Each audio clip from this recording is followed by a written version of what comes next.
Olá, aluna! Olá, aluno! Sejam muito bem-vindos. Essa é a disciplina de Teorias da História. Estamos começando agora a nossa quarta teleaula, a historiografia contemporânea e suas orientações teórico-metodológicas. Eu sou o professor Igor Guedes Ramos e estou com você desde a nossa primeira teleaula dessa disciplina que considero muito importante. Porque ela fornece as bases do pensamento histórico, as bases de como devemos pensar a produção da história, a construção do conhecimento histórico, né? Logo na nossa primeira aula, por exemplo, a gente discutiu um longo período que vai desde a antiguidade até o início da época contemporânea, né, de como foi produzida a história. Primeiro, muito misturada com questões místicas, com sobrenatural, gradativamente fundamentando as suas reflexões em cima de testemunhos, de fontes históricas, né? Uma historiografia que primeiro, durante o período medieval, por exemplo, estava muito preocupada com questões para além da vida terrena. A partir do período moderno, ganha relevância os problemas mais pragmáticos da vida. A história se torna mestra da vida, ou magistra vitae, né? Ou seja, serve para a gente entender como aconteceram as coisas para, de repente, evitar que tragédias, que coisas ruins aconteçam no futuro ou no próprio presente. Então, ao longo de todo esse desse grande período que a gente estudou na primeira teleaula, a gente percebeu várias transformações na forma de produzir história, mas ela sempre fundada em algum tipo de explicação para a vida, de orientação para a vida humana, né? A partir do período contemporâneo, principalmente do século XIX, emerge a matriz disciplinar que nós utilizamos hoje, tanto nos institutos de pesquisa quanto nas universidades, né, como aqui, ou no colégio, nas escolas, para ensinar história, né? A matriz disciplinar basicamente funda a história na necessidade de uma crítica documental, né, externa e interna. O que eu quero dizer mesmo com isso? Significa que eu tenho que, para eu dar um parecer histórico, para eu produzir o conhecimento histórico, né, eu sempre parto de problemas do presente, de questões que estão no presente, certo? Mas é dos meus interesses, os interesses da sociedade que eu vivo. Mas é fundamental que eu escreva o texto de história baseado na análise de fontes, que tem que fazer uma crítica externa dela, ou seja, verificar a originalidade, a identidade daquela fonte histórica e também uma crítica interna das fontes, ou seja, tratar elas como um produto do passado que deve ser interpretado, tá? Para buscar significados que ali estejam presentes, né? Problemas da época que ali estejam presentes, questões da época que ali estejam presentes. Eu posso também tomar aquela fonte como um indício de algo maior, posso tomar aquela fonte de forma analítica, analisar dados em cima dela para produzir o conhecimento histórico. Essa é a matriz básica que surge no século XIX com várias vertentes, mas principalmente com o historicismo, né? E na terceira teleaula a gente discutiu bastante a escola dos análises. A escola dos análises ela foi muito influente no Brasil por dois motivos. Primeiro, que um dos seus maiores membros da segunda geração, líder da segunda geração, Fernando Brodel, criou a primeira cátedra efetivamente de história universitária que teve no Brasil, né, que foi na USP. Mas várias gerações de professores foram formados por integrantes dessa vertente historiográfica que é institucionalizada pela Revista dos Análises lá na França. E os grandes marcos da história dos análises é a ideia de história-problema, ou seja, que a gente não retrata o passado tal como aconteceu, mas representa o passado de acordo com problemas atuais, tá? E a tentativa sempre de fazer uma história total, no sentido de que a gente deve abordar todos os aspectos da vida humana, né? Na terceira geração, por exemplo, da Escola dos Análises, se estudou o medo, se estudou até a história do cheiro, tá? Então, há todo esse panorama que a gente discutiu até agora, tá? E na nossa disciplina, nessa quarta teleaula e última teleaula, a gente vai discutir problemas e vertentes mais atuais. Por exemplo, a quarta geração da Escola dos Análises também. Tá? Mas quais são os parâmetros, o contexto geral dessa quarta teleaula, de onde vão emergir essas várias vertentes historiográficas? No quadro, eu mostro para você. O que é o mundo pós-moderno que nós estaríamos agora, né? O que é o pós-modernismo, o mundo pós-moderno?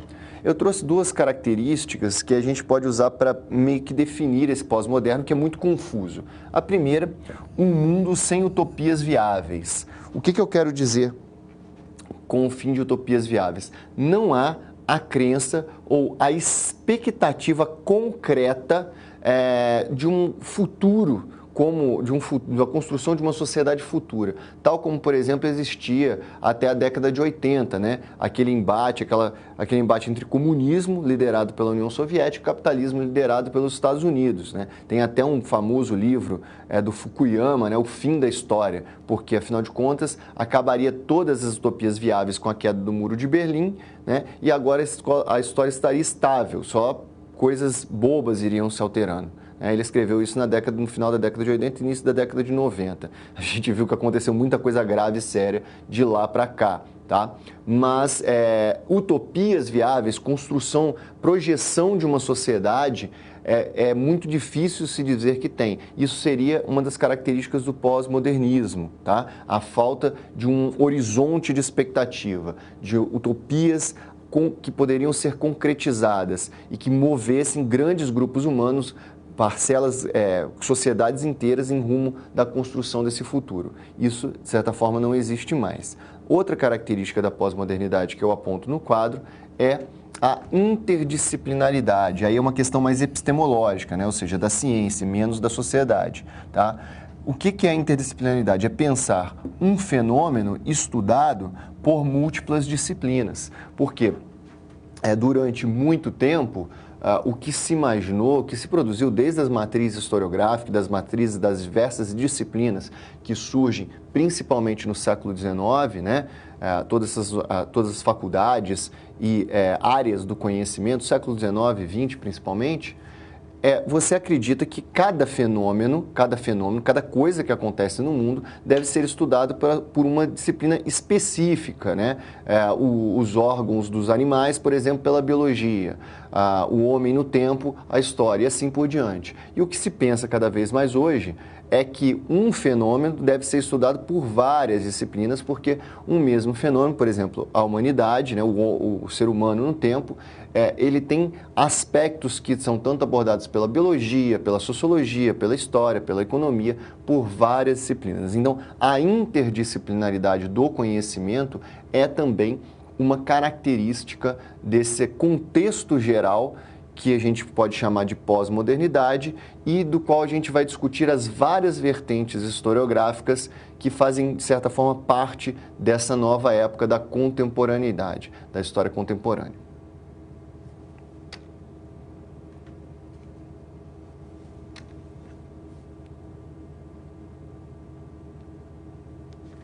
Campos e ressonâncias da história.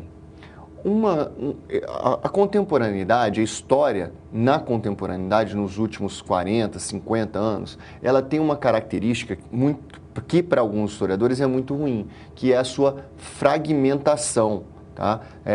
Ou seja, ter várias vertentes historiográficas, várias formas de pensar a historiografia, vários campos dentro de uma mesma área de conhecimento que é a história. Parte dessa multiplicidade vem também do diálogo da história com várias outras disciplinas. Então, tem áreas da história que tem um diálogo muito forte com a antropologia, então tem uma característica muito diferente de outras áreas da história que tem diálogo com a economia, ou com outras que têm diálogo com a psicologia ou com a literatura. Então, há uma pluralidade de formas de produzir conhecimento histórico que para alguns historiadores é algo positivo, para outros torna a história fragmentária e perde o poder explicativo dela, perde a capacidade de síntese que o historiador tem e, consequentemente, de orientar o ser humano na vida, né? De criar identidades e orientar o ser humano na relação entre passado, presente e futuro, tá? Um dos historiadores que pensa o campo da história, a historiografia atualmente, eu trago no quadro para você esse historiador brasileiro que é chamado José da Assunção Barros, tá? É um professor que tem uma pesquisa muito robusta, muito grande. Aqui eu destaco basicamente 3 obras dele que eu recomendo, que são muito boas para entender a teoria da história, para entender historiografia, tá? E a história atualmente, por exemplo, o campo da história, Tá? Teoria da História, que são 4 volumes que discutem as várias teorias que existem na história, desde a antiguidade até os dias de hoje, bem no padrão do nosso curso, tá? E História e Pós-Modernidade, que é mais atual e que também trata dos temas mais contemporâneos, os problemas mais contemporâneos de teoria e historiografia. Agora aqui eu quero destacar 2 conceitos dele. O primeiro, o conceito de campos da história, e o segundo aqui, acordes teóricos, tá? Eu quero discutir esses elementos aí por causa, nessa noção de campos históricos, ele tenta, de certa forma, o José da Assunção Barros, organizar essa pequena bagunça que eu narrei para você agora há pouco. Ou seja, ele tenta demonstrar que tudo é baseado na mesma matriz historiográfica, ou seja, o estudo do homem no tempo, com análise documental, tá? Com uma interpretação a partir de problemas do presente. Mas o campo da história, a área da história, a disciplina da história, teria várias formas de executar o seu trabalho, tá? De produzir conhecimento histórico. E ele tenta, de certa forma, organizar isso, dar alguma inteligibilidade, né? Tornar essa confusão menos fragmentária, que traga menos problemas para o pensamento histórico, e que permita que a gente consiga lidar com essas variações dentro da história de forma mais fácil, mais prática. Então, na tela, eu trago para você agora um desenho que ele criou para tentar demonstrar o que seria o campo da história, tá? E aí ele divide o campo da história em 3 grandes grupos, tá? Da forma como nós produzimos conhecimento histórico. A gente tem uma parte que são as dimensões, a outra que são as abordagens e o outro que são os domínios. Então, toda pesquisa historiográfica, todo conhecimento histórico produzido, ele estaria no eixo desses 3 aqui. Ele faria um bem bolado aí, para dizer assim, né? Com essas 3 campos maiores, né? As dimensões, as abordagens e os domínios. Vamos ver o que ele quer dizer com dimensões.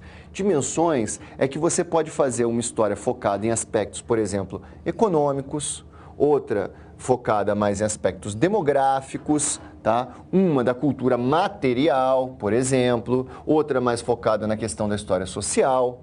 A dimensão é esse aspecto da vida, digamos assim, tá? Vamos pegar um aqui como exemplo. Eu quero fazer uma história política. Eu quero estudar a dimensão política de uma determinada abordagem e domínio, tá? Então fica com essa aqui na cabeça, abordagem, a dimensão política, tá?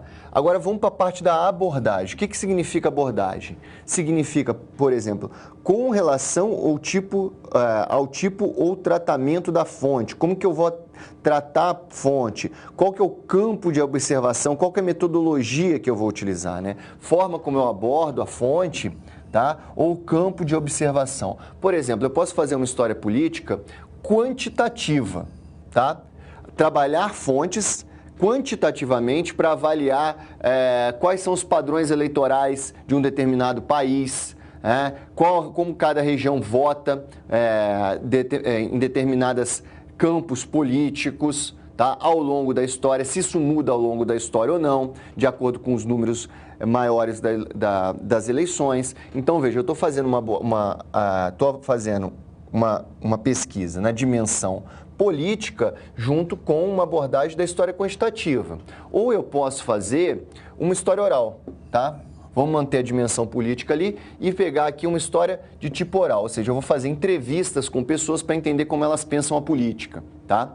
Então aqui eu já tenho 2 aqui, uma dimensão, uma pesquisa fundada na dimensão política e outra e ao mesmo tempo numa abordagem das fontes por história oral, fazendo entrevistas às pessoas para saber como que elas pensam a história política ou pensam a história de algum domínio, que é o que a gente vai discutir agora, tá? Os domínios, eles podem ser, por exemplo, com relação aos objetos, aos ambientes sociais, aos objetos sociais, ou os agentes históricos, tá? Por exemplo, uma história, que a gente pegar o exemplo que a gente pegou, né? Na dimensão da história política, uma abordagem da história oral e com a história da religião, uma abordagem da história da religião. Então, a gente pode fazer entrevistas com as pessoas para tentar descobrir como que a religião influencia nas decisões políticas dela, tá?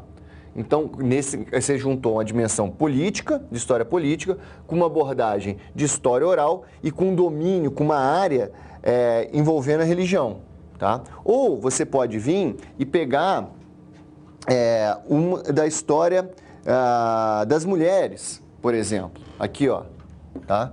Da dimensão de um agente social, do domínio social. Então, você vai lá, do domínio dos agentes sociais, no caso específico das mulheres, tá? Então, você faz uma pesquisa de história política com uma metodologia, com uma abordagem de história oral, fazendo entrevistas, tá?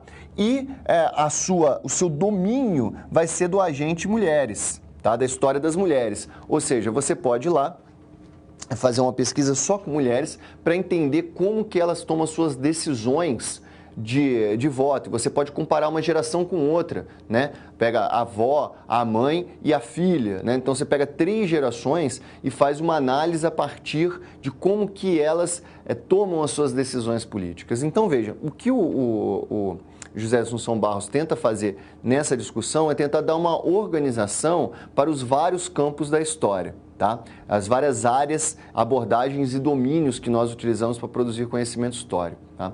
Outro conceito dele que eu acho bastante interessante, que eu trago no quadro agora, é o conceito de acordes teóricos, harmônicos e desarmônicos. Cada forma de produzir história, ela tem determinadas, digamos, teorias e princípios, tá? Existem formas de fazer história que combinam mais com outras formas, né?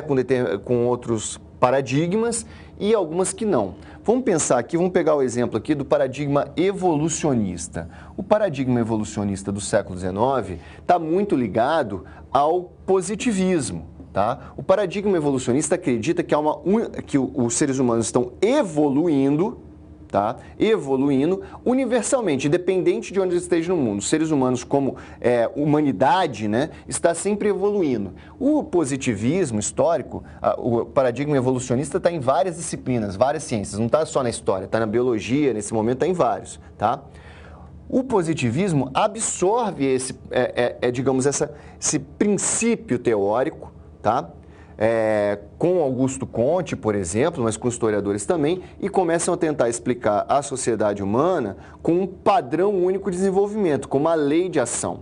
Do outro lado, tá, em oposição ao positivismo, que, por exemplo, o positivismo acredita que a sociedade burguesa é o auge da humanidade. Do outro lado, mas também atrelado a esse paradigma evolucionista, tá, nós temos o materialismo histórico. O marxismo também acredita que há um desenvolvimento da humanidade, desenvolvimento constante da humanidade, desde o modo de produção tribal até agora o modo de produção capitalista. Porém, o materialismo histórico considera que a sociedade burguesa capitalista não é o auge. Tá? Então, ela está em oposição também, os dois absorvem esse paradigma evolucionista, mas eles estão em contradição entre eles. Em contradição a todos esses, de certa forma, está o historicismo. Tá? Por quê? O historicismo, na outra ponta, ele tem como princípio organizador a ideia de que cada grupo humano tem a sua própria história e que os acontecimentos não é uma lei universal de funcionamento dos acontecimentos. Uma coisa causa, um evento A causa o evento B, mas esse evento A ele não vai se repetir novamente em outro lugar. Por isso mesmo que o historicismo tem aquela pegada mais nacionalista, de descrever a origem de uma determinada nação, de um determinado povo, tá? Porque ele pensa a particularidade da história de cada grupo humano e pensa que cada evento é único, tá? E vai causar o evento A causa o evento B naquela única circunstância, não vai se repetir. E a gente basicamente, simplesmente retrata esses acontecimentos. Então perceba que você não consegue juntar, você consegue até juntar o materialismo com o paradigma evolucionista, mas você não consegue juntar o paradigma evolucionista com o historicismo, não faz sentido, tá? Então há uma desarmonia entre esses acordes teóricos, esses princípios teóricos, né? E em alguns outros casos há uma harmonia, eles funcionam mais ou menos reforçando um ao outro, tá? Então são alguns pontos do pensamento do José Assunção Barros que ajudam a gente a pensar a história hoje.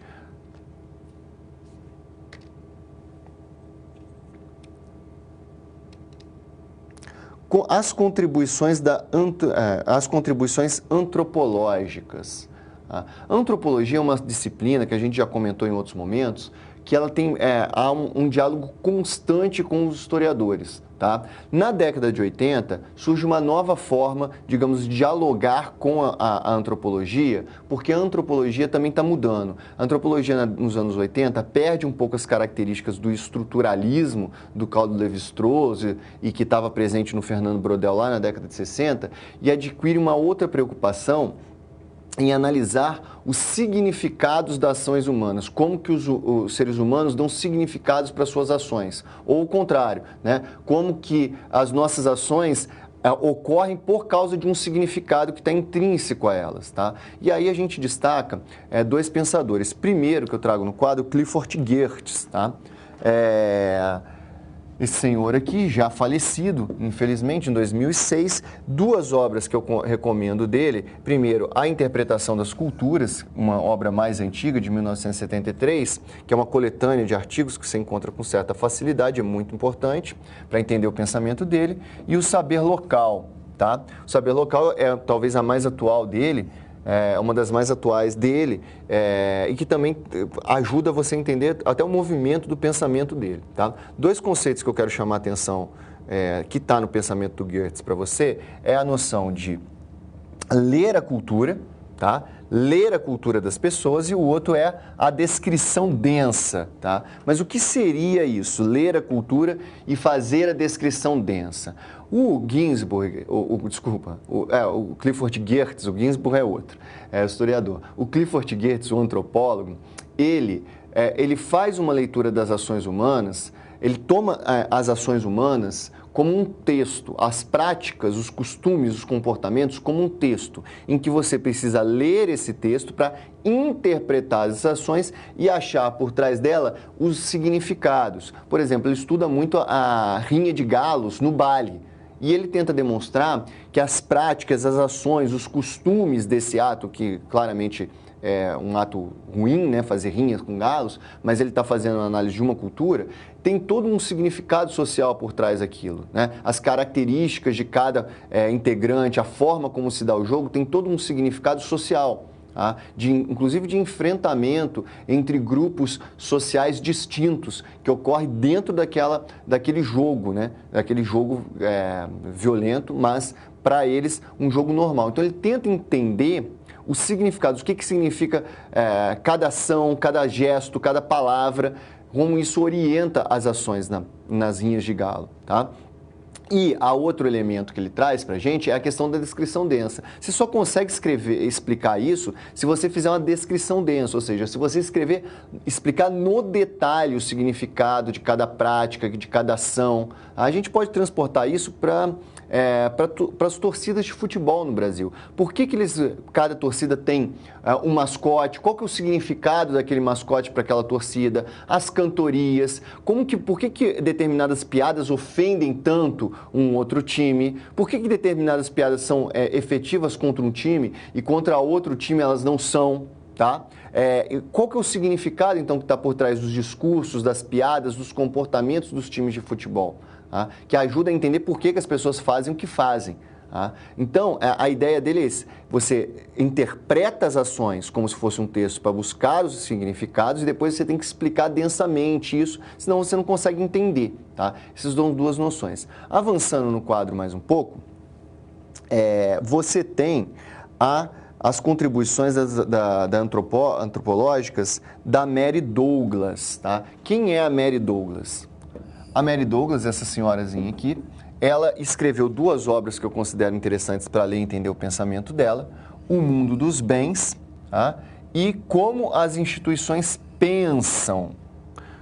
Eu trago dela duas noções básicas aqui. A primeira, o consumo como sustentáculo das relações sociais. Tá? O que eu quero dizer com isso? O consumo como sustentáculo das relações sociais. Ela quer explicar que as pessoas, os grupos sociais, eles se formam a partir do consumo, daquilo que a gente consome. Por exemplo, se você consome música sertaneja, se você vai em boates sertanejas, usa roupas sertanejas, esse seu padrão de consumo articula o grupo social ao qual você participa. Então, você tem que ter um padrão de consumo para se alinhar a determinados grupos. Você pode fazer o contrário, por exemplo, o rock, tá? Consumir música rock, ir em locais que tocam bandas de rock, se vestir com pessoas de rock ou de qualquer outra área, tá? O seu padrão de consumo articula o grupo que você participa. Por exemplo, também até grupos de pessoas da elite econômica e pessoas mais pobres, tá? Não vão consumir a mesma coisa. Então, o consumo é um elemento de articulação de grupos sociais. Muito interessante essa análise dela, que se complementa com outro que eu trago no quadro também para você, que é a ideia de que as escolhas que são muitas vezes ditas como individuais, tá? Ela trata como decisão coletiva.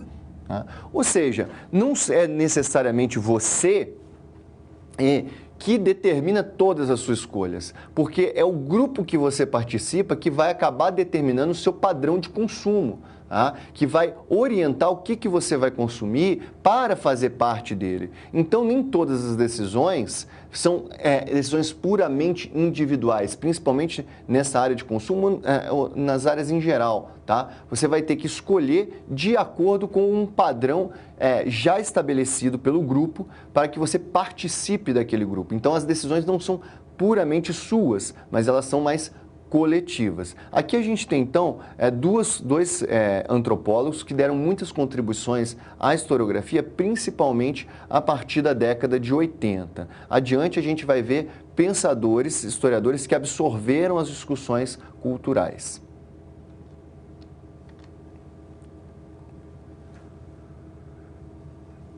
A nova história cultural. Nova história cultural, também chamada de quarta geração dos análises, tá?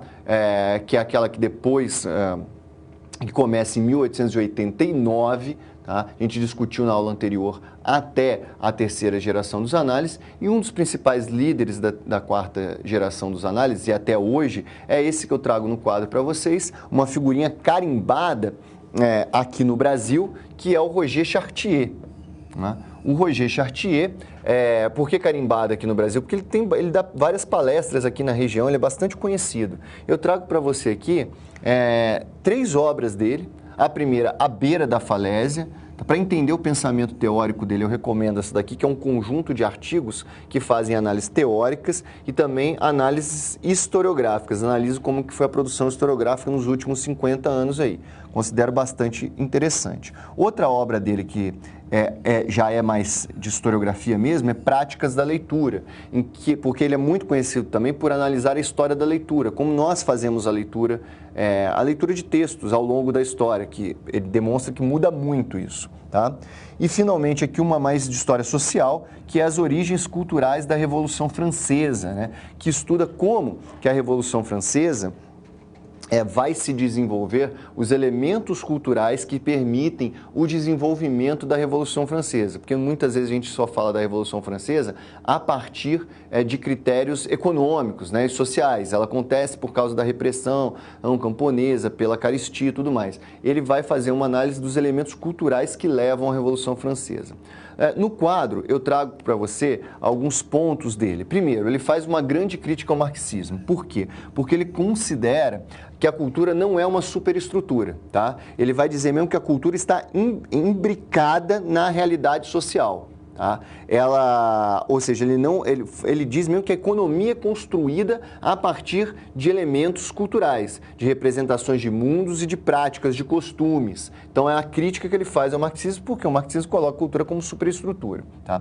Segundo ponto aqui é a crítica à terceira geração dos análises, que foca muito na questão das mentalidades, né? Ou seja, os padrões de pensamento que todo mundo de uma determinada sociedade de época adere, né? Como se todo mundo, de certa forma, pensasse igual. Ele fala, não, isso não existe. O que existe são vários grupos sociais e cada um com um pensamento diferente e eles estão, de certa forma, em combate entre si para impor a sua representação de mundo. Aí a gente chega aqui no padrão, na teoria básica dessa nova história cultural do Roger Chartier, que é o mundo como representação. E aqui eu desmontei o que significa esse conceito de representação, tá? Primeiro elemento do conceito de representação é a ideia de imagem mental do mundo. Então, uma representação é a imagem que nós temos do mundo que nos orienta a agir no mundo. Quando você entra, por exemplo, você tem uma imagem mental do que é uma igreja. Você entra numa igreja e você vai agir de uma determinada forma lá dentro. Você tem uma imagem mental do que é uma escola. Você age, então, de determinada forma dentro daquela escola. Você tem, sei lá, aqui, ó, uma imagem mental de uma caneta. Você sabe o que é uma caneta. Se eu falei a palavra caneta, ela já está na sua mente, como é que é, tá? Você sabe para que ela serve. Então, a imagem mental... A representação, em primeiro lugar, é uma imagem mental do mundo, tá? O segundo ponto de uma imagem mental que eu trago no quadro, da representação, na verdade, é que ela incorpora, essa imagem mental que a gente tem das coisas e do mundo, incorpora o nosso lugar sociocultural, tá? O que significa isso? Eu gosto de dar o exemplo dos debates que eu tinha com um amigo meu da geografia, né? Eu sempre falava, olha essa pedra aí, via uma pedra e falava pedra. Ele fala, isso não é pedra, isso é rocha, tá? Por quê? Na geografia, ele é treinado, o lugar social que ele participa, então, do geógrafo, ele é treinado a tratar a pedra não como uma pedra, mas como uma rocha que tem suas qualidades, suas densidades, tem uma certa função em um determinado ambiente, tá? Para mim, uma pedra, não sei, para que serve uma pedra? A pedra é uma pedra, não é uma rocha, não é nada, porque eu sou formado em outras questões, em história, tem um outro lugar social incorporado na minha mentalidade. Se você pegar um joalheiro, a avaliação dele vai ser, essa pedra vale alguma coisa? Qual que é o valor de mercado dessa pedra, tá? Próxima característica da representação, né? Então ela é uma imagem mental que incorpora o lugar social dos indivíduos, né? Ele é formado, o lugar social forma a imagem mental. Essa imagem mental ela é matriz, ela constrói práticas e discursos das pessoas. Por exemplo, esse meu amigo trata a rocha como algo fundamental, analisa a densidade dela, as características dela, e usa ela para pensar o ambiente, o relevo, etc. Para mim, a pedra serve simplesmente para segurar papel, tá? Para eu botar em cima dos meus papéis enquanto eu faço pesquisa. Um joalheiro vai querer saber se aquela pedra ali tem validade, se é ouro, se dá para vender bem ou não, tá? Ou seja, a representação mental é matriz de práticas e discursos. E, finalmente, há uma luta de representações, tá? Há uma disputa entre essas várias representações de mundo para definir qual que é a direção que se dá a um determinado... qual que é a representação que se sobrepõe a todas as outras. Nesse caso, pegar principalmente um debate entre um joalheiro e um geógrafo sobre uma determinada mina de extração de minérios, né? O geógrafo vai estar preocupado com o impacto ambiental, tá? E vai lutar para defender essas características. Um joalheiro vai estar preocupado com o valor mercantil, vai lutar para impor essa representação de mundo, tá? Então, há uma luta de representações entre os grupos sociais. Tá? E, finalmente, um processo de apropriação, que significa o quê? A forma como eu vejo o discurso, as práticas do outro, depende da minha própria representação de mundo. Tá? Eu escuto meu amigo geógrafo falando da pedra a partir da minha formação de historiador. Tá? Então, eu tenho uma certa interpretação do que ele fala, que é diferente da forma como ele pensa. Mas, gradativamente, eu posso ir apropriando essas várias mudanças, esses outros discursos e transformando a minha própria representação. Daí o Chartier defende a ideia de mundo como representação. Essa representação que é uma imagem mental de acordo com o nosso lugar social, que é matriz das nossas falas e das nossas ações e que estão em luta o tempo todo para impor uma representação de mundo maior do que todas as outras. E isso ele absorveu muito de discussões da antropologia e eu considero um conceito muito importante para pensar e produzir história.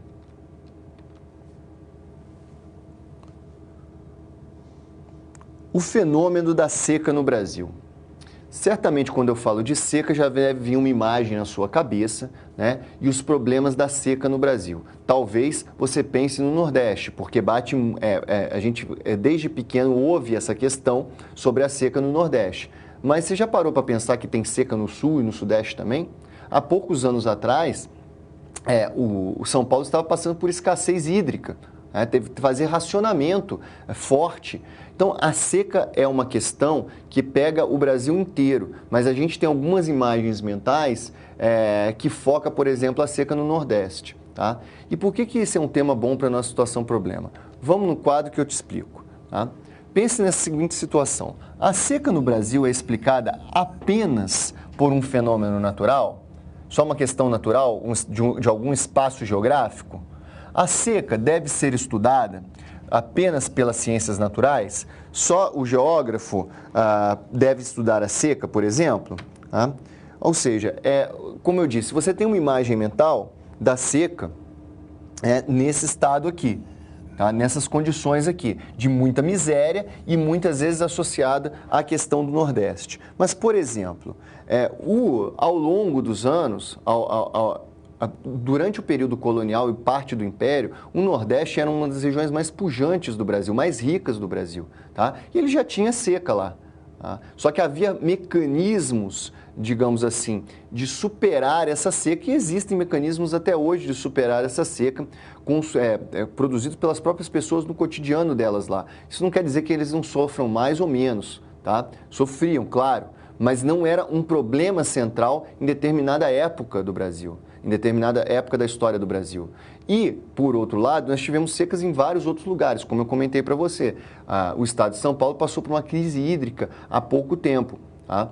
E ele não é focado nessa questão como um grande problema no estado de São Paulo, tá? Apesar de ser. Então, e por que vai mudar esse paradigma, principalmente a partir do final do século XIX e início do século XX? A seca ganha um contorno político também. Com a decadência da produção de cana-de-açúcar do Nordeste, há muitos líderes de lá que usam esse discurso da seca para criar um problema, para conseguir, por exemplo, apoio de outros governos, de governo federal, para resolver a questão da seca. Tá? Isso não quer dizer, novamente, que não haja o problema e que não é necessário agir, mas ele não era um problema central em determinados momentos e ele é desconsiderado em outros lugares. Tá? E ele não é o grande culpado de produção de miséria. Tá? Como se diz muitas vezes. Então é preciso pensar a seca a partir de vários outros pontos focais. Quem discute muito bem isso é o Durval Muniz de Albuquerque Júnior, tá? Em Falas de Astúcia e Angústia, por exemplo, ou a invenção do Nordeste, de caracterizar o Nordeste com determinados elementos que não fazem parte de todo o Nordeste, que não são a grande característica do Nordeste. O Nordeste é muito plural, é muito diversificado, inclusive em clima, tá? Então, mas você só consegue entender isso se você fizer uma análise de um determinado fenômeno a partir de várias disciplinas, ou seja, a partir da geografia, a partir da história, a partir da política, a partir de questões climáticas também, tá? Então, é preciso uma análise mais completa para realmente entender os fenômenos que acontecem na sociedade brasileira. Avançando, então, para a nossa solução. Para problematizar o fenômeno da seca no Brasil, é necessário um levantamento sobre os processos naturais, o desperdício da água, a história do envolvimento do poder econômico, as disputas políticas, os valores e comportamentos das populações. Tá? Então, é uma ação multidisciplinar para conhecer esse fenômeno. Avançando aqui para a nossa questão. Atualmente, é possível fazer pesquisa histórica sem interdisciplinaridade? Ou seja, é possível você ter uma produção histórica que não discute com outras áreas da ciência, geografia, até mesmo matemática, sociologia, antropologia? É possível? Pense um pouco sobre isso e eu já volto.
Voltei.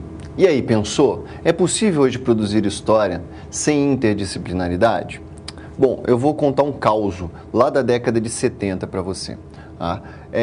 Havia historiadores, por exemplo, na USP, que diziam que a história só podia estudar até o período do Império. É, isso mesmo, o Império, tá, do Brasil. Isso na década de 70, de 1970.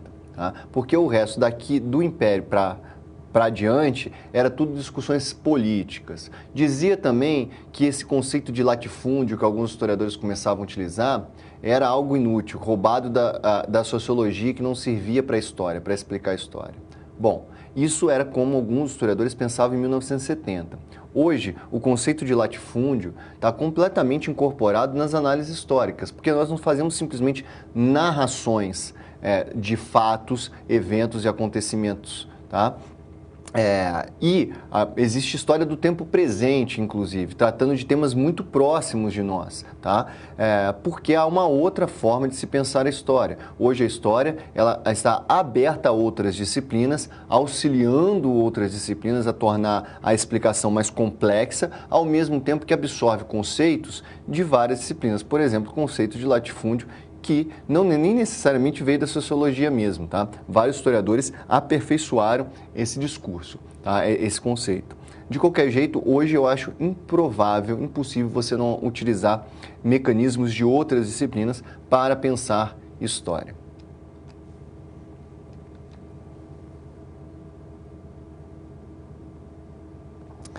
Sociologia histórica. Muitas vezes você ouve dizer que a sociologia é aquelas ciências humanas que analisa a sociedade atual, como se fosse uma fotografia, né? A sociologia ela tira fotografia da sociedade, ela é estática. E o historiador é aquele que faz o filme da sociedade, né? Que mostra o movimento da sociedade. Bom, não é sempre assim. Como eu digo sempre, há sempre uma troca entre as disciplinas. E no caso aqui eu quero mostrar para você como um sociólogo vai acabar auxiliando o pensamento historiográfico. Ele é sociólogo, mas ele aperfeiçoa a forma de pensar a história, porque ele pensa a sociologia em movimento. É o caso desse senhor que eu trago no quadro, Norbert Elias, tá? Já falecido há bastante tempo, né? 30 anos, e na verdade as obras dele, como você pode ver, ele nasceu no século, nossa, já é século retrasado, né? 1897, tá? Mas as obras dele começaram a ser incorporadas no pensamento historiográfico, principalmente próximo da morte dele aqui, na década de 70, 80, 90 principalmente, tá? Ele era pouco lido pelos historiadores, mas ele tem obras muito importantes. E aqui eu trago 4 que eu recomendo que você procure e observe, principalmente essa daqui, olha, que no mínimo você vai se divertir com os casos que ele conta lá. O Processo Civilizador, são 2 volumes, tá? Onde ele vai demonstrar, que é o foco central dele, ele vai discutir aqui como os comportamentos dos seres humanos, até o comportamento psíquico, físico do ser humano, as pulsões humanas vão sendo controladas e transformadas ao longo da história, principalmente do século X até o século XVIII, XIX, tá? Como o comportamento, os costumes vão sendo, de certa forma, aqui ó, entre aspas, civilizados. Até as pulsões humanas, os sentimentos humanos vão sendo controlados e civilizados, tá? Outra obra dele aqui, Os Estabelecidos e Outsiders, que tenta demonstrar os mecanismos de fechamento de grupos sociais contra a entrada de pessoas que vêm de fora e tudo mais. A Sociedade de Corte, que faz uma análise de como funciona a sociedade moderna, do período moderno, né, das monarquias absolutas, e a Sociedade dos Indivíduos, que já é uma análise da formação da sociedade contemporânea, capitalista. Vamos pegar aqui, ó, a noção primeira noção que eu quero chamar a atenção sua é essa daqui de civilização e distinção. Tá? Acompanhe comigo a leitura desse trecho da obra dele, dessa citação, na verdade, do século XVI, tá? De um manual do Erasmo, e aqui é o Erasmo de Roterdã mesmo, tá? Um manual que ele escrevia para reis, para príncipes, para membros da nobreza. Olha esse pedaço aqui, ó. assoar o nariz no chapéu, né? Os caras pegavam o chapéu, fazia fuque e botava de volta na cabeça. Ou na roupa, né? É grosseiro, e fazê-lo com o braço ou o cotovelo é coisa de mercador, né? Pô, como assim, professor? O cara suava o nariz com o cotovelo, como assim? Provavelmente ele deve estar explicando esse gesto aqui, ó, né? E ele fala no manual que é coisa de mercador, tá? O que essa frase nos diz, além de ser engraçada, né? Pegar o cara pegando o chapéu, suando o nariz, né? Porque as pessoas faziam isso, era normal, era aceitável que se fazia isso, que se fizesse isso, né? E ele está dizendo, ó, para de fazer isso, está explicando isso, mas não é para qualquer pessoa, é para um nobre, tá? Ele está explicando isso para um nobre, para dizer como que o nobre deve se comportar, né? Para ter uma melhor educação, uma melhor etiqueta. Mas perceba que ele não faz isso porque, digamos assim, é mais higiênico. Não tem uma questão de saúde por trás dessa discussão. A questão aqui é de distinção social. Você não deve se comportar deste jeito porque você é um nobre, você não é um mercador qualquer, você está numa posição superior à do mercador. Então você tem que manter uma postura, sempre chique. A ideia de etiqueta, por exemplo, era realmente uma etiquetinha que colocavam na mesa, tá? No jantar, para explicar como que o nobre deveria se comportar na mesa, para se distinguir do resto da sociedade. Veja, o que está acontecendo aqui, que ele tenta demonstrar no processo civilizador, é que a nobreza, que antes era uma nobreza guerreira, super violenta, super bruta, super nojenta para os padrões de hoje, essa nobreza ela vai gradativamente se civilizando, vai controlando as suas pulsões, vai se tornando educada, não por um processo de higiene, mas ela vai fazendo isso porque ela vai deixando de ser uma nobreza guerreira e vai se tornando uma nobreza de status. É uma nobreza que marca a diferença com o resto da sociedade, que se coloca como superior ao resto da sociedade, não pela força, mas pela cultura, por ser superior. Isso é o que ele chama de processo civilizador.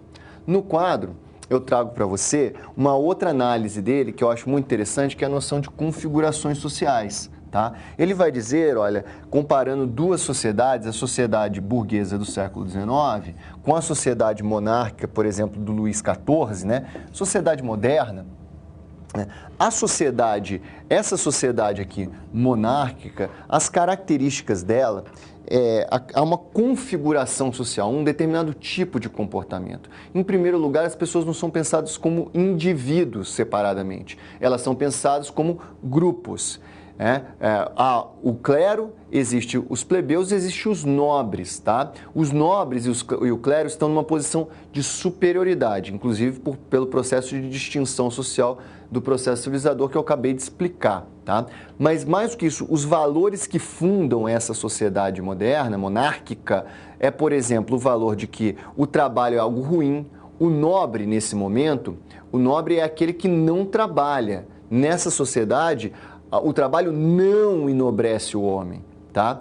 A ideia de ter lucro, de ganhar lucro, juntar dinheiro é até pecado durante muitos séculos, tá? O protestantismo, em parte, vem para romper com isso, tá? O lucro não interessa. O nobre, ele tem gastos de representação, como dizia Adam Smith. Toda a renda dele, ele gasta, inclusive, para marcar a posição social, né? Com roupas, com a pompa toda.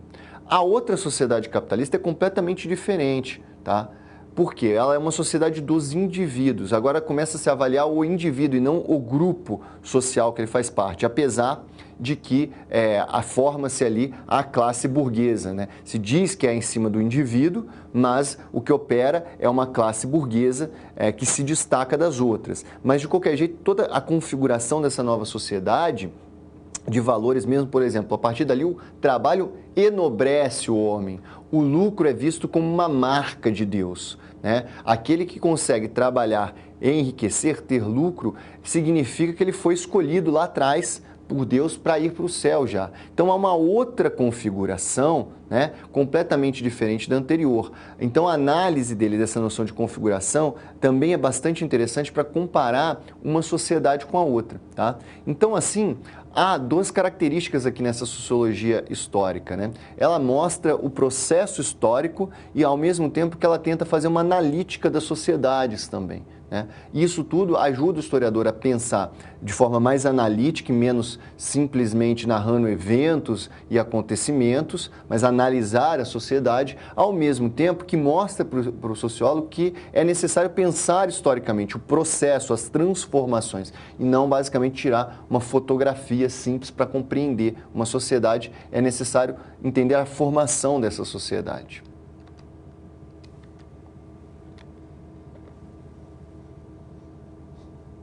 Sociologia do poder. O poder é um tema bastante debatido entre filósofos, entre historiadores e várias outras áreas, e normalmente eles não concordam com nada em relação às relações de poder. Há muita discussão do que é o poder, tá? De como ele age, como que ele funciona. É necessário dominar um aparelho de Estado para você ter poder? Ou o poder está disseminado na sociedade, nas relações. Por exemplo, agora aqui a gente pode estar numa relação de poder para muitos pensadores, tá? Como para o Michel Foucault e para o sociólogo Pierre Bourdieu, que a gente já vai falar dele, tá? Mas que relação de poder é essa? É a relação entre professor e aluno. Eu estou numa posição, e qualquer um pode ocupar, amanhã pode ser você que esteja ocupando a posição de professor, porque é a relação que importa, não é a pessoa que está aqui. A relação que eu digo, por exemplo, eu defino os temas, eu defino o conteúdo, eu defino a forma de avaliação, tá? Eu defino o que é importante, eu defino o que é verdade, o que é certo e errado. Então a gente está numa relação de poder aqui, mas não sou eu a pessoa, é a posição de professor que determina isso. Tá? E amanhã pode ser você que esteja nesse lugar. Então, há várias relações de poder distribuídas na sociedade. Isso é uma forma de pensar o poder. Tá? Outros vão dizer, não, o aparelho de Estado é o foco do poder, é o centro de onde emana o poder, e o aparelho de Estado controla, é capaz de controlar a sociedade. Então, tem várias discussões. Eu queria aprofundar no debate, então, desse sociólogo que eu trago no quadro agora para você, que é o Pierre Bourdieu, né, como os franceses gostam de falar. Falecido, infelizmente, em 2002, é um grande sociólogo, tá? Tá aqui com a carinha dele pensativa, aqui, ó. E ele escreveu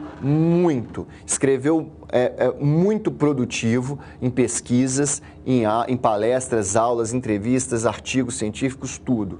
E tem mais uma característica do trabalho do Chartier, tá? Eles são extremamente densos e complexos, áridos mesmo. Ele escreve parágrafos, às vezes, de 3 páginas inteiras, um parágrafo só, tá? Então, eu já aviso de antemão que o pensamento e os trabalhos do Chartier, do Bourdieu, desculpa, se você se interessar, você tem que estar preparado para sofrer um pouquinho. Aqui eu trago uma lista de 5 obras, né, que eu considero importantes para entender o pensamento dele. Primeiro aqui, olha, a reprodução, elementos para uma teoria do sistema de ensino. Nessa obra, basicamente, ele tenta demonstrar como que o sistema de ensino, ele está falando principalmente, como você pode ver a data de publicação aqui, não que isso tenha mudado muito, tá? Mas ele está falando principalmente da França e da Europa na década de 60. Tá? Não que isso tenha mudado muito, tá? Mas ali já tinha acontecido, até hoje já aconteceu várias reformulações dos sistemas de ensino. Mas a ideia central dele aqui é que o sistema de ensino, na verdade, ele reproduz desigualdades. Aquelas desigualdades que já existem, aquele status quo que já existe, é reproduzido no sistema de ensino. Tá? E aí ele explica direitinho como isso acontece, ou seja, não é diferente do que se imagina, a escola é aquele lugar onde vai dar emancipação para as pessoas, mas não, é um instrumento de reprodução das desigualdades sociais. Tá? Nessa outra obra aqui, que é uma obra que que apresenta de forma mais clara, digamos assim, as teorias dele, a economia das trocas simbólicas, eu recomendo se você quiser conhecer a teoria dele, tá? Mas já aviso que é uma obra extremamente complexa, tá? E difícil, mas é onde está, digamos, de forma mais sintética, explicada o pensamento dele sociológico, principalmente sobre o poder. aqui as regras da arte. Ele vai tentar demonstrar que esse campo, que pode parecer bobo, neutro, tá? Mas na verdade ali existem regras que ajudam a marcar distinções sociais, marcar diferenças sociais. O gosto, os nossos gostos artísticos, por exemplo, né?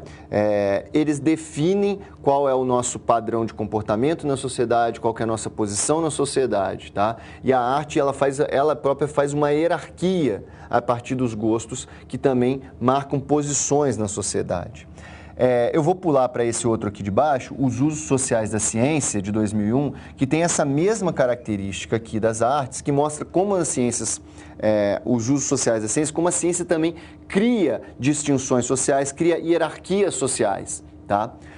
E não neutraliza essas hierarquias como normalmente a gente acha, né? A ciência, o saber, ele dissolve o poder. Na verdade, o que ele está dizendo aqui não. A ciência, o saber, ajuda a construir relações de poder. E, finalmente, o que eu deixei por último aqui é sobre a televisão. Eu recomendo, de 1996, é um livro bem pequenininho, com bastante entrevistas, tá? Eu recomendo que você leia essa obra porque ela, digamos, é a forma mais fácil de você compreender o pensamento do Pierre Bourdieu. Porque é um livro pequeno, mais simples, e é muito interessante que ele vai mostrando ali como que é produzido o jornalismo, né? Quais são, o que incentiva determinado jornal, como que ele busca cativar determinada audiência, como que os jornalistas competem entre si, qual que é a dinâmica do jornalismo, pelo menos até a década de 1996. A gente sabe que agora, até a década de 90, né, que ele escreve em 96 essa obra. Hoje em dia, isso ficou muito mais complexo com o surgimento das novas mídias, da internet, tá? Mas é muito bom para entender como que ele pensa o mundo e como que ele analisa os vários campos da sociedade, tá? Até agora eu falei várias vezes campos, né, da sociedade. Esse é um dos conceitos que eu quero chamar a atenção, um dos conceitos principais do Pierre Bourdieu. No quadro, eu tento fazer um esquema para você, para a gente começar a discutir aí 3 conceitos principais da sociologia do poder do Pierre Bourdieu. Então, primeiro, o conceito de campo, tá? Antes de mais nada, campo é o que se chama, no pensamento do Max Weber, que ele também vai absorver, o Pierre Bourdieu, né? Ele vai pegar um pouquinho do pensamento de todo mundo, ele faz uma baita bricolagem. É um tipo ideal, é uma hipótese, é uma ideia que você parte dela para analisar a sociedade, tá? Mas aí você vai ter que encher essa ideia com características empíricas e essa hipótese ela vai se transformando. Mas então o campo seria o quê? Pensar a sociedade como dividida em vários campos, tá? Então imagina que esse círculo maior aqui é a sociedade. Sociedade brasileira, a sociedade mundial, tanto faz, tá? Mas é a sociedade. E a sociedade, digamos, brasileira, ela é dividida em campos. Tá? Pegamos primeiro aqui o campo financeiro, do capital financeiro. Tá? Dentro do campo financeiro, você vai ter os banqueiros, os bancários, os bancos, as instituições financeiras em geral, a bolsa de valor, os vários títulos móveis que são vendidos e comprados, tá? Os traders, os vários trabalhadores, os vários instrumentos de funcionamento desse campo e as várias instituições de funcionamento desse campo, tá? Você também tem nessa mesma sociedade o campo religioso, que vão estar aqui os vários templos religiosos, as várias religiões, os vários livros sagrados, os diferentes tipos de sacerdote, de hierarquias e regras, tá? Então repare que há uma diferença entre as instituições, os agentes e os instrumentos do campo financeiro para o campo religioso. Tá? Mesma coisa você pode falar da ciência, né? Por exemplo, aqui a gente está num campo científico, a gente está numa universidade. Então, a universidade é uma instituição do campo científico, tá? A pesquisa, os trabalhos de pesquisa, os laboratórios, os professores, os alunos, os pesquisadores, os membros da iniciação científica são todos dentro do campo científico aqui, tá? Então, a sociedade é formada por vários campos. Aqui, por exemplo, campo político também, campo do capital produtivo. São esses aqui que eu trouxe como exemplo. Repare que eu não fiz à toa o campo do capital financeiro maior que todos os outros. Porque eu acredito que o campo do capital financeiro hoje na nossa sociedade, ele predomina, ele direciona o funcionamento de todos os outros campos, tá? Então, no pensamento do Bourdieu também, cada época e cada sociedade um determinado campo dessa sociedade predomina e orienta o funcionamento de todos os outros, né? O campo financeiro. Você sempre ouve notícias sobre o juros subindo, o mercado. O mercado não fala muito do campo produtivo, da ciência, da religião. Ele fala do campo principalmente de onde? Do campo financeiro, tá? Pulando o que está amarrado aqui, nessa noção, a noção de capital do Pierre Bourdieu. Aqui a gente divide em dois. O capital material, que são as coisas mesmo, que vai desde máquinas, por exemplo, no campo produtivo, tá? Até o dinheiro no campo financeiro, tá? Os laboratórios, os instrumentos de pesquisa, os livros no campo científico, né? O capital material, as coisas, tá? E o capital simbólico. O que é o capital simbólico? Esse aqui é o grande pulo do gato do Bourdieu. O campo simbólico para o Bourdieu são tanto as coisas que a gente sabe fazer em cada campo, tá? Por exemplo, eu não sei fazer trade, eu não sei comprar e vender ações rapidamente para ganhar dinheiro com isso. É uma coisa do capital financeiro. Tá? Eu não tenho status para entrar na bolsa de valor, que é outro elemento do capital simbólico, é o status que você tem, né?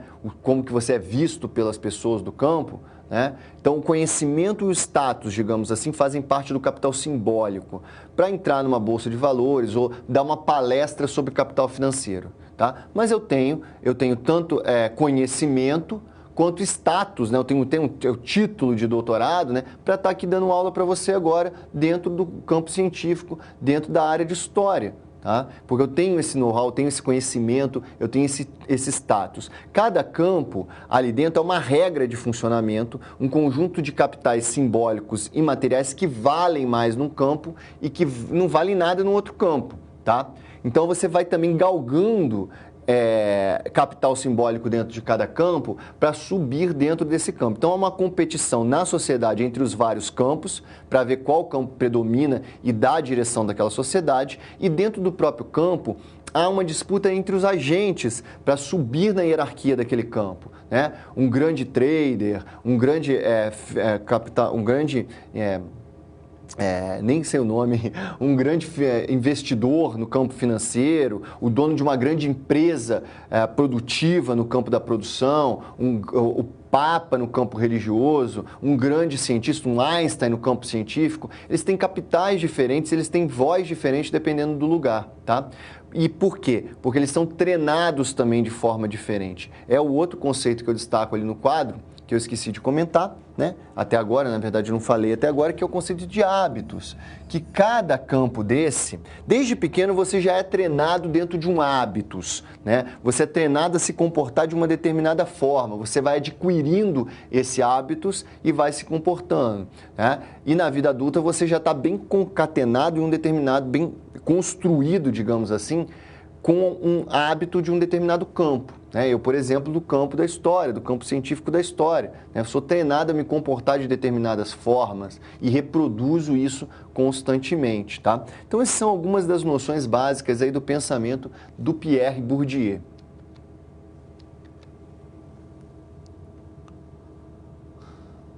Virada linguística. A virada linguística é o nome que nós damos para um movimento que muitos historiadores dizem que aconteceu na década de 1960, tá?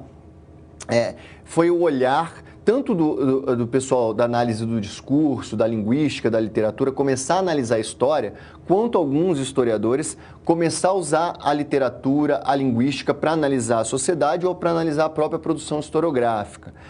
Para muitos historiadores, isso foi algo muito ruim, que levou a uma pós-modernidade, à fragmentação da história, ao relativismo absoluto da história. Eu não penso exatamente assim. Em primeiro lugar, eu acho que a discussão da narrativa, da linguagem, da linguística na história é bem mais antigo, tá? Em segundo lugar, depende de quem que você está trabalhando e como que você está pensando essa relação do historiador com a literatura, com a análise linguística, com as discussões da narrativa. De qualquer forma, no quadro eu trago a figura de um literato norte-americano, tá? Que é o Hayden White, que é visto como inimigo por vários historiadores, tá? Eu não acho que ele tem ideias muito produtivas para pensar o nosso trabalho como nós produzimos história, tá? Destaco aqui 3 obras dele, tá? Meta-história, A Imaginação Histórica do Século XIX, Trópicos do Discurso, Ensaios sobre a Crítica da Cultura e O Passado Prático. Todas essas obras, de certa forma, ele vai analisar como que nós, historiadores, produzimos história, tá? Como que nós fazemos para produzir um texto histórico. E a grande questão dele aqui é que ele não fica discutindo, digamos, a questão da análise de fonte, análise documental propriamente dita. Ele analisa o texto do historiador. Tá? Ele vai partir ele defende a hipótese, a tese, né, de que nós, historiadores, fazemos narrativas, tá? Ou seja, já é uma discussão bastante antiga do Danton, por exemplo, e de outros pensadores da análise filosófica, do narrativismo, de que, digamos, do Mandelbaum, que as ciências duras, elas têm uma teoria que organiza os vários fenômenos, tá? E as ciências humanas, especialmente a história, a teoria do historiador, na verdade, é uma narrativa, tá? Que dá sentido para um processo, com início, meio e fim. E aí, o que o Hayden White faz? Ele vai pegar e vai analisar a narrativa do historiador, como que ele faz esse enredamento dos fenômenos para dar sentido para os fenômenos, tá? E aí ele faz, digamos, uma teoria do funcionamento da narrativa do historiador, do texto do historiador. No quadro, eu trago para você uma tabelinha que reflete os arquétipos, vamos chamar assim, os arquétipos linguísticos que o Hayden White estabelece para a produção historiográfica, tá?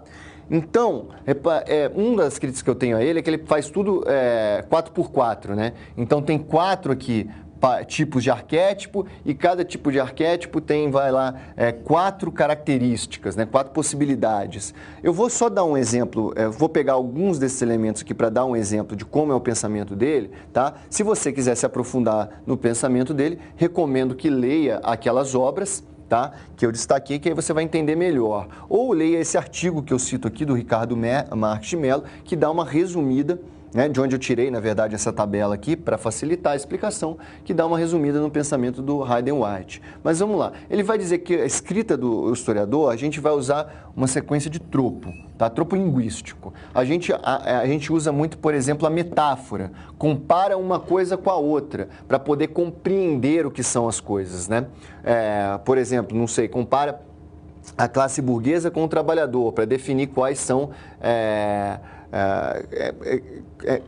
as características de cada um, faz analogias, faz metáforas para explicar, tá? A gente pode fazer também a metonímia, tá? Na nossa explicação, ou seja, tomar a parte pelo todo, né? Explicar as coisas, por exemplo, a classe operária como todos os trabalhadores, em vez de ficar explicando cada trabalhador, tá? Então, há no trabalho do historiador esses tropos. Tá? Há também o enredo, o processo de enredamento da história. Tá? A gente pode enredar por meio do romance.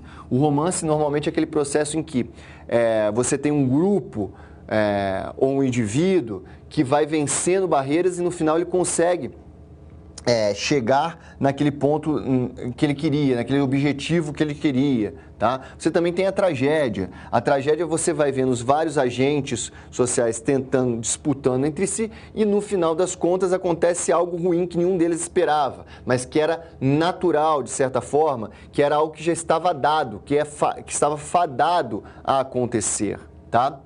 Aí você também tem, por exemplo, os sistemas de argumentação dos historiadores, tá? E repare que ele, agora aqui você vai reparar um pouquinho que combina um com o outro, tá? Combina mais um com o outro. O sistema, por exemplo, de argumentação do formismo, que é ficar explicando os detalhes de um determinado grupo de indivíduos ou de um determinado evento, tá? Ele dificulta no entendimento mais geral, mas ele é profundo conhecimento de um determinado indivíduo ou grupo de indivíduos, por exemplo. A argumentação por meio mecanicista, né? É aquela em que uma coisa vai encadeando a outra. Um evento leva ao evento A, leva ao evento B, que leva ao evento C. E está fadado a acontecer isso, né? É o mecanismo de funcionamento da sociedade. Pulando finalmente aqui para um outro elemento da narrativa do historiador, que é a implicação ideológica, né? E aí ele chama a atenção aí desses 4 padrões, o anarquismo, né? Que é muito focado na questão do individualismo, da ação individual, da ação de um pequeno grupo, rumo a um passado mais glorioso, digamos assim, o radicalismo, tá? Que é das rupturas, o conservadorismo, que é da manutenção da sociedade, tá? O liberalismo, que é também de uma reforma, mas uma reforma oposta ao anarquismo, que muitas vezes procura um pensamento mais para anterior. O liberalismo é o processo de reforma da sociedade, de mudanças lentas, tá? Então, aqui, o que ele está tentando demonstrar com essa análise dele? É tentando demonstrar que a narrativa do historiador, ela está implicada dentro desses arquétipos, tá? Nós não escapamos dele. Eu acho um padrão interessante para pensar, né, que a gente, realmente, as nossas formas de explicar têm padrões. Eu só discordo que seriam só esses padrões, tá? E que seria dessa forma. Muitos historiadores vão se rebelar contra essa forma de pensar o trabalho do historiador, porque, para eles, compara muito com a ficção, com a literatura, tá? E desconsidera que o historiador estaria baseado em evidências, em fontes históricas, tá? Essa não é a minha opinião, mas eu recomendo que você leia as obras dele para pensar sobre isso.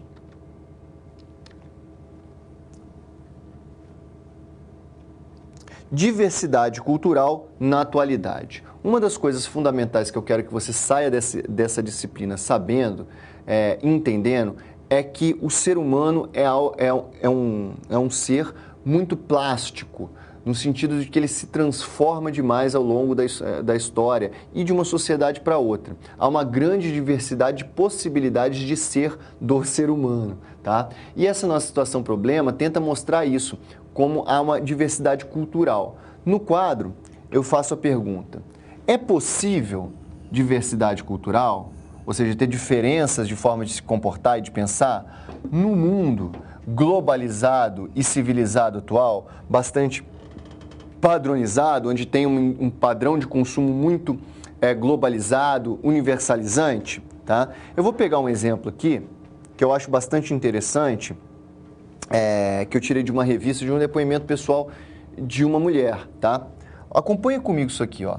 Um diálogo intercultural entre 2 culturas completamente diferentes, entre uma mulher ocidental e uma mulher islâmica, tá? Então, o que está de verde é a fala da mulher ocidental, e o que está de azul é da mulher islâmica, tá? Olha aqui, ó. Então, a mulher islâmica começa a falar, né? As roupas compridas aqui são a depilação de vocês. Nossa, olha só de cara que esse choque. O que a mulher ocidental reclama, fala, nossa, que vocês ficam usando essas roupas compridas aí. E aí a islâmica fala, as roupas compridas aqui são a depilação de vocês, né? A ocidental, claro, não entendi nada na época, né? Porque é um depoimento dessa pesquisadora que está aqui, tá? Falando da conversa que ela teve, né? Então ela não entendeu nada, né, quando saiu essa frase da mulher islâmica. E a mulher islâmica continua: nós podemos, aqui na Tunísia, usar roupas curtas, como as que vocês estão usando, como que você está usando, tá? Avançando. E aí a ocidental pergunta: então como não usam? Com um calor desses, por que vocês não usam? A islâmica responde: bom, aí é que está a questão, aquela questão da depilação que ela comenta, porque ela faz uma metáfora, uma comparação aqui, tá? Você pode usar roupas curtas, mas se você usar, não consegue namorado, aí não consegue casar, aí uma tristeza para você e para sua família. Aí a ocidental pergunta: mas e a depilação? Né? Como assim? O que tem a ver? Bom, imagino que dói fazer depilação, certo? Sim, dói, né? A ocidental responde. E a islâmica fala, então por que vocês se depilam sempre? Teoricamente você pode parar, certo? Mas aí você não é aceito pela sociedade, né? Então aqui a comparação entre usar roupas, e não é toda a islâmica que usa esse tipo de roupa, né? E fazer a depilação, porque é um padrão cultural de cada sociedade, tá? Que exige de você determinadas decisões, determinados comportamentos, tá? Que nem sempre são agradáveis, mas que você tem que fazer para ser aceito pelo público. Mas, além disso, você percebe também que é uma pluralidade de comportamentos muito grande no mundo. Isso só no mundo atual, né? Comparando na história, vai ter muito mais. Então, na nossa solução da nossa situação-problema, eu tenho aqui, olha, as instituições sociais condicionam nossas decisões individuais. Isso é muito importante entender isso, até para mudar, se a gente quiser, tá? Os seres humanos se caracterizam pela plasticidade e diversidade culturais, tá? E, finalmente, a intolerância à diversidade, ser contra a diversidade, gera sistemas de distinção social e, no extremo, conflitos bélicos, não aceitar o outro. Tá? Então, é fundamental pensar a sociedade a partir desses parâmetros e a história ajuda a reforçá-los. Avançando aqui para a nossa questão... Você conhece outros processos de distinção cultural que podem conduzir a conflitos sociais, né? Ou seja, outros elementos culturais que podem gerar conflitos, inclusive bélicos?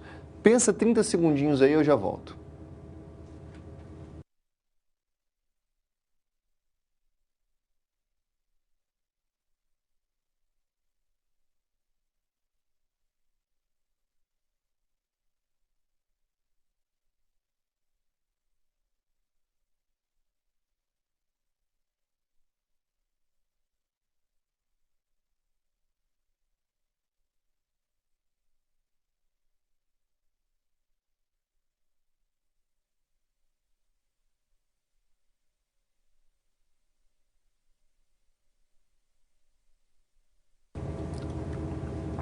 Voltei. E aí, pensou? Outra característica cultural dos seres humanos que, se não for tolerada, se não for bem pensada, né, e respeitar o do outro, pode gerar conflitos? Eu falo com bastante facilidade, as questões religiosas. Existem milhares de religiões, centenas de religiões ao redor do mundo hoje e milhares existiram ao longo da história, tá? E, infelizmente, o fundamentalismo religioso levou a diversas guerras, tá? E de várias religiões, diversas guerras e matanças de pessoas que não pensavam igual. Então, é sempre fundamental entender, e a história ajuda isso, que os seres humanos são muito plásticos, são muito diversos, tá? E sempre que a gente não tolera isso, que não respeita essa diversidade e não entende que o outro pode ser diferente de mim, leva a conflitos violentos e, no extremo, a morte de muita gente. Tá? Avançando então agora para o nosso recapitulando, tá? Eu queria fazer uma análise geral do curso nessa nossa última teleaula, tá? Que é o seguinte, ó, primeiro, o que é teoria da história? Filosofia e epistemologia, tá? O que a gente tentou analisar ao longo de todo esse curso aqui são as várias formas, tá? Como o ser humano pensa na vida prática a própria história, como ele usa a história para se conduzir e, ao mesmo tempo, como que nós, historiadores, produzimos o conhecimento histórico. E é importante a gente pensar como nós produzimos o conhecimento histórico e isso muda ao longo do tempo, né? Então, a teoria da história analisa tanto a história vivida quanto a história conhecimento, a forma como nós produzimos conhecimento histórico, tá? E a outra questão aqui é a função da história no mundo contemporâneo, a questão do presentismo e a história pública, que é um tema que eu deixo em aberto, né, para você pesquisar sobre. O presentismo é a ideia de que hoje nós estamos muito amarrados ao nosso presente, à atualidade, e desconsideramos as referências do passado e não criamos utopias para o futuro, não temos expectativas de futuro, né? Ou seja, nós não nos orientamos no tempo, nós focamos muito no famoso carpe diem, viva o dia, e abandona essa orientação na vida, tá? E a questão da história pública, que poderia debater esse tema melhor do presentismo, é a forma como o conhecimento histórico é divulgado. fundamental é a educação escolar, é um lugar de muito poder de divulgação do conhecimento histórico. Mas, atualmente, existem as redes sociais, a internet, as diversas plataformas que divulgam com muito vigor o conhecimento histórico. Às vezes, um conhecimento histórico deturpado. Então, é preciso pensar isso também, a história pública, como se produz conhecimento, certo? Assim, a gente encerra a nossa quarta teleaula. Eu espero que tenha sido um bom curso para você, que tenha ampliado as suas formas de pensar e muito obrigado. Até a próxima.